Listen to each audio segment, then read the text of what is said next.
ఆరాధనా ఆరాధనా ఆరాధనా ఆరాధనా.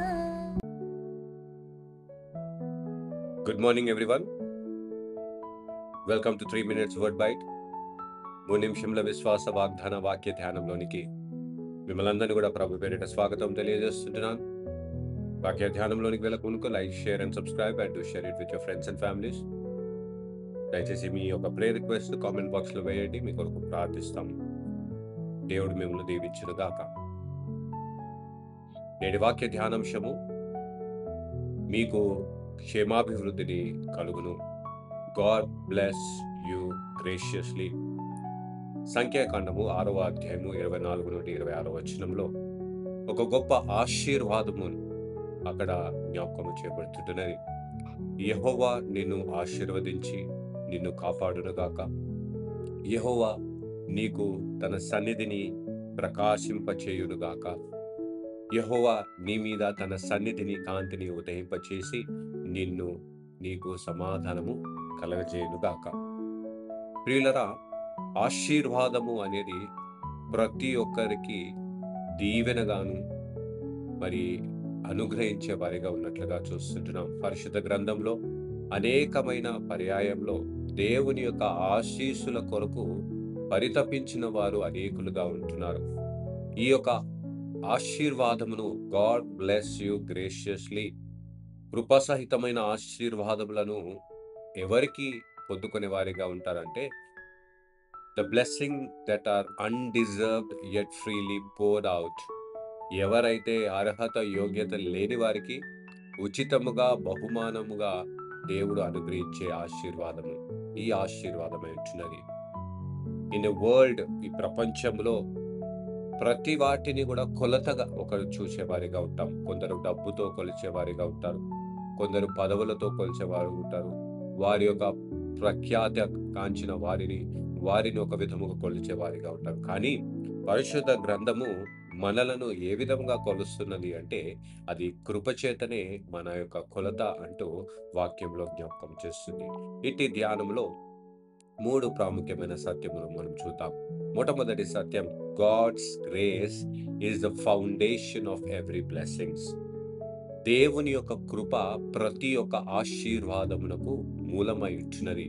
ఎఫెసీయులకు రాసిన పత్రిక 1వ అధ్యాయము 3వ వచన భాగంలో చూస్తే, మన ప్రభు అయిన యేసు క్రీస్తు యొక్క తండ్రి యగు దేవుడు స్తుతింపబడును గాక.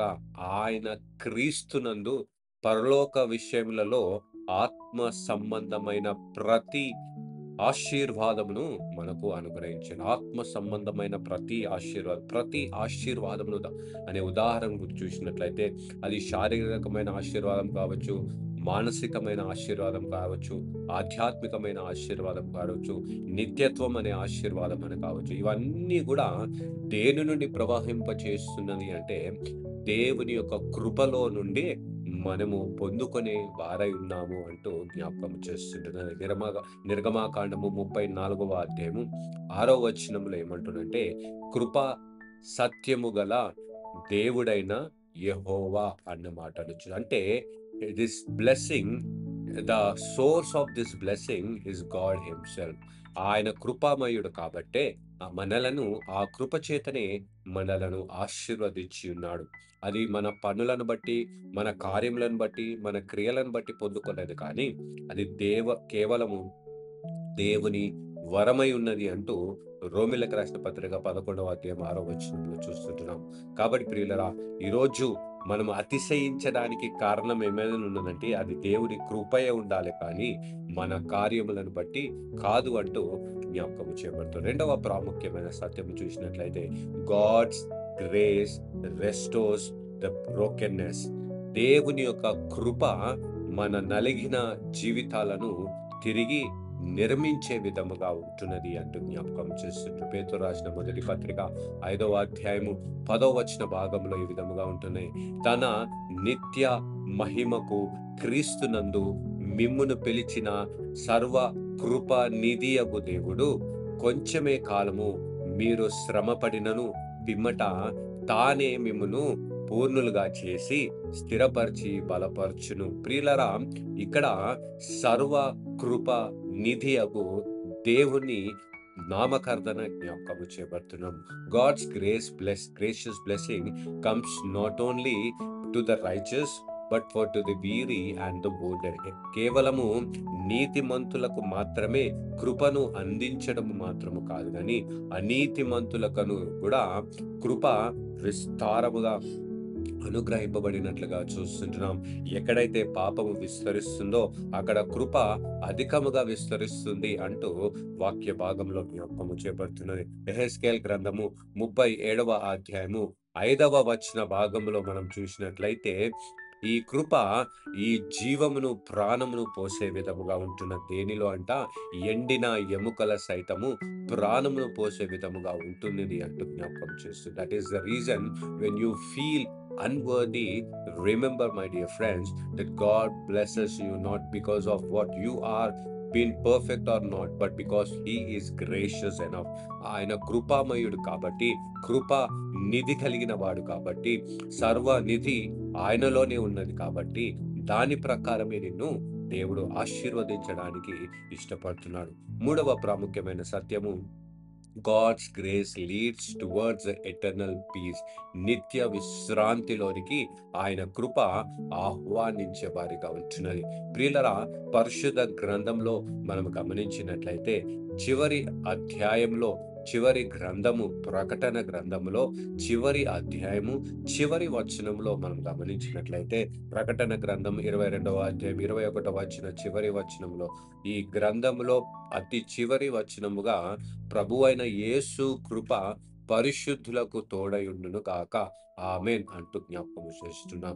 This is the final benediction of the scripture ends with the grace of God. దేవుని కృప చేతనే ఈ పరిశుద్ధ గ్రంథ ఆశీర్వాదమును ముగించబడి ఉన్నది అంటూ జ్ఞాపకం చేస్తుంటున్నాను. The eternal blessing is in the God's present. నిత్య విశ్రాంతి, నిత్య సమాధానము, నిత్య ఆశీర్వాదము కేవలము దేవుని సముఖంలో మాత్రమే మనకు కలిగి ఉన్నది అంటూ ఈ వాక్యము ద్వారా జ్ఞాపకము చేయబడుతున్నాం. కాబట్టి every gracious blessing on the earth is to foretaste the final blessing. ఈ యొక్క ప్రతి ఒక్క ఆశీర్వాదము, ఈ భూలోకంలో మనం అనుభవించే ఆశీర్వాదము కేవలము మనంతట మనకు కాదు, కానీ అది నిత్యమైన ఆశీర్వాదమునకు సూచనగా ఈరోజు జ్ఞాపకము చేస్తుంది. కాబట్టి grace leads us from guilt to glory. మన యొక్క ఆలోచన నుండి, మన యొక్క పాపము యొక్క ఉద్దేశంలో నుండి మహిమకరమైన ఉద్దేశంలోనికి దేవుడు మార్చే కృప దేవుని కృప ఉంటుంది. కాబట్టి మనమందరం కూడా ఆ కృప నీడలో నిత్యముగా బ్రతికే వారిగా ఉంటుంది. అందుకోసమే మన ఉద్దేశం ఏమై ఉంటుందంటే, to live under the gracious smile of God for ever. ఆయన కృప కలిగిన చిరునవ్వులో, సంతోషంలో, సమాధానంలో, సహవాసంలో, సాక్ష్యంలో మనము నిత్యము నిలిచి ఉండాలా, బ్రతకాలి అనేదే దేవుని యొక్క నిత్యమైన ఉద్దేశమై ఉంటున్నది.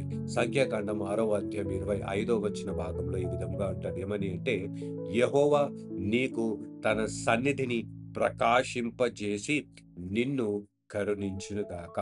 ఆ ప్రకాశమైన జీవితంలో, ఆ ప్రకాశమైన సన్నిధానంలో మనము నిత్యము నిలిచి ఉండి ఆయన ఆశీర్వాదమును, కృప సహిత నిధి కలిగిన ఆశీర్వాదమును మనము పొందుకొని దీవెన, సమాధానం, నిత్యత్వమైన ఆశీర్వాదం సదా దేవుడు మనకు తోడై ఉండి అనుగ్రహించి కాపాడును గాక. ఆమేన్. ప్రార్థించుదాము. మమ్మల్ని మిక్కిలిగా ప్రేమించిన మా ప్రియ పరలోకపు తండ్రి, నీ కృప మహదైశ్వర్యము చొప్పున మమ్మల్ని దీవించి, కరుణించి, కాపాడి, సంరక్షించి నడిపిస్తుంటున్న విధానాన్ని బట్టి నీకు వందనాలు చెల్లించుకుంటున్నాం. ప్రభువా, నీ కృప విస్తారముగా మనకు అనుగ్రహించిన దేవుడవై ఉంటున్నావు.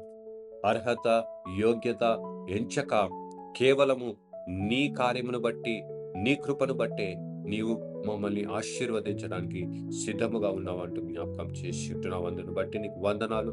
అదేవిధంగా ప్రభువా, ఈ కృప మా జీవితములను నీతికి అనీతికి సమానముగా నీ కృపను కనపరిచి మమ్మల్ని ఆ కృపలకు పాత్రులుగా నియమించిన దేవుడవై ఉంటున్నావు. అదేవిధంగా ప్రభా మరి నిత్యత్వంలో కూడా నీతో కలిసి సహవాసము, సంతోషం, సమాధానకరమైన దేవా ఆ ఒక అన్యోన్యతలోనికి పాలు పొందేంత మటుకు నీ కృప వెంబడి కృపను మాకు ప్రసాదించండి. ఈ దినమంతట్లో మేము చేయ ప్రతి కార్యంలో మాకు నీ కృపను విస్తారముగా అనుగ్రహించండి. మా అడుగులను స్థిరపరచండి. మా విశ్వాసాన్ని బలపరచండి. ఇదిగో ప్రభా దేని కొరకైతే నా తండ్రి వీక్షిస్తుంటున్న భక్తులను బట్టి ప్రార్థిస్తున్నాం. ఎవరైతే ప్రభా వారు నీ కొరకు ప్రార్థిస్తుంటారో, దేని విషయమైతే విజ్ఞాపన చేస్తూ నీ సన్నిధానంలో మొరపెట్టుకుంటున్నారో ప్రభా, నీ యొక్క ముఖకాంతి వెలుగుని వారిపై ప్రకాశింపచేసి ఆ చీకటి, ఆ ఒక అనుమానములు, ఆ ఒక సందేహాలన్నిటిని తొలగించేసి సమాధానకరమైన నీ ఆశీర్వాదమును ఆ బిడ్డలకు దయచేయమని ప్రార్థిస్తూ నీవే ఘనత, మహిమ, ప్రభావాలు అందుకొని దీవించి ఆశీర్వదించమని యేసు పరిశుద్ధ నామములో అడిగి వేడుకొనుచున్నాం తండ్రి. ఆమేన్. God bless you all and have a blessed day.